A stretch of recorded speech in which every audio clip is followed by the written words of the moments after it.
Bună ziua, domnule doctor Moraru! Suntem la dumneavoastră pentru că v-am identificat a fi un antreprenor de succes în domeniul științelor vieții și pentru început aș vrea să ne spuneți ceva despre noastră personal, familie, educație, principii de viață, modele de viață.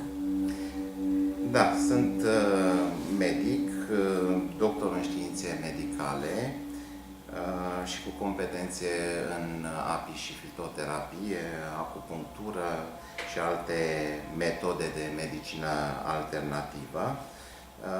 Am absolvit în 1982 Facultatea de Medicină din București, Carol Davila. Sunt căsătorit, am doi copii care merg tot pe pașii respectiv legați de parte medicală. Și ce să vă mai spun, am un grup de firme, Medica Group, care cuprinde o firmă legată de parte de cercetare și producție, una cu distribuție națională și a treia care se ocupă de vânzări online, importuri, exporturi. Cum ați început aceste afaceri? Care v-a fost sursa de inspirație? Ce modele ați avut? Cum a fost începutul? Cu modelele, în ceea ce privește business-ul, mai puțin, nu uita că venim dintr-o societate socialistă. În schimb, am avut niște oameni deosebiți în viața mea și aici aș enumera profesori din cadrul facultății care au fost exemple de viață și din punct de vedere profesional. Am avut un maestru chinez de acupunctură care a venit și a lucrat la noi o perioadă. Am avut un farmacist din Elveția specializat în farmacie, medicină ortomoleculară.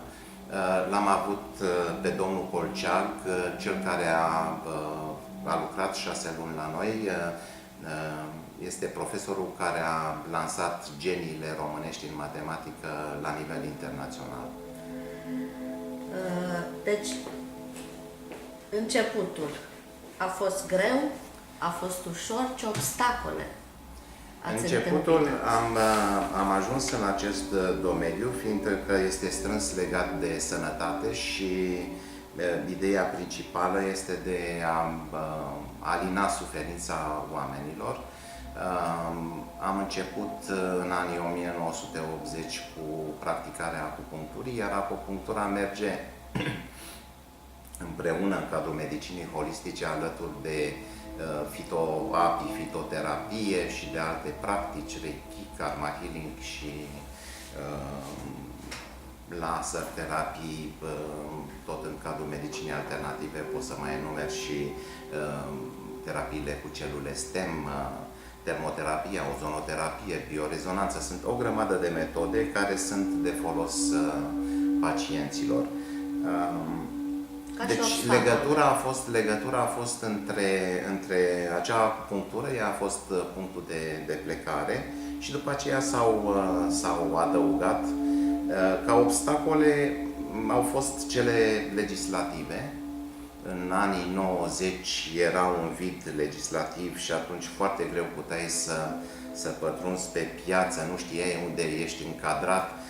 De fapt, acest obstacol în continuare mai există, chiar dacă la nivelul Comisiei Europene sunt o grămadă de specialiști, avem probleme legate de pildă de perioade de 1 an, 2 ani în care sunt interzise la avizare produse cu goji, cu toate că le găsim în piață, produse cu spirulină.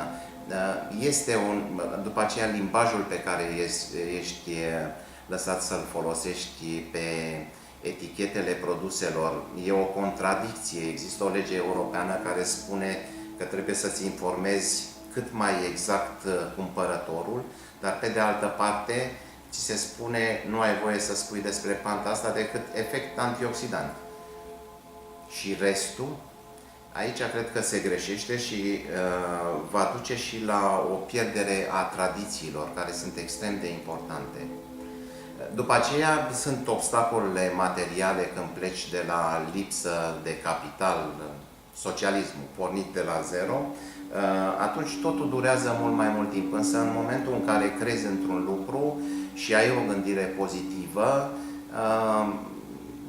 gândurile bune îți aduc lucruri bune.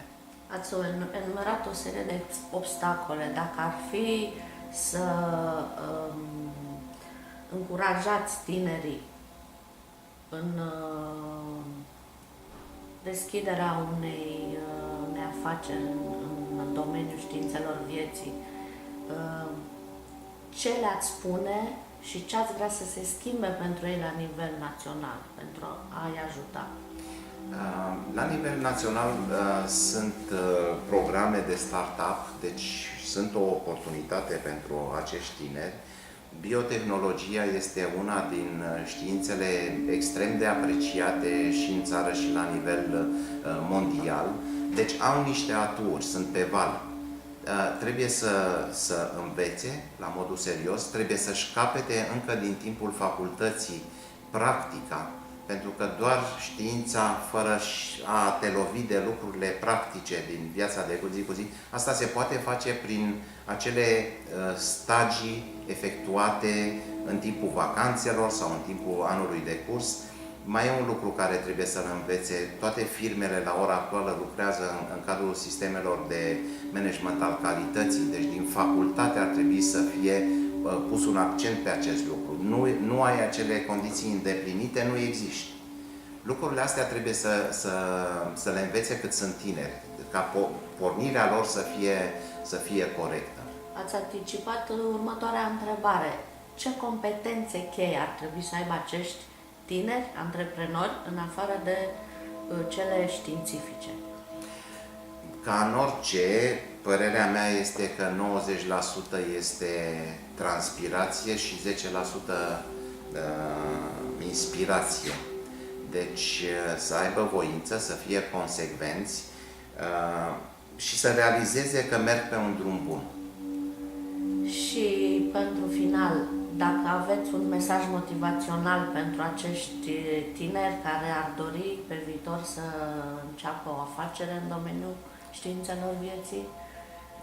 Da, sigur că da. Pot să realizeze și vă pot da și exemple. După cum știți, am participat la numeroase proiecte și naționale și internaționale de cercetare. Avem niște priorități mondiale în legătură cu spargerea granulei de polen, cu tribioticele.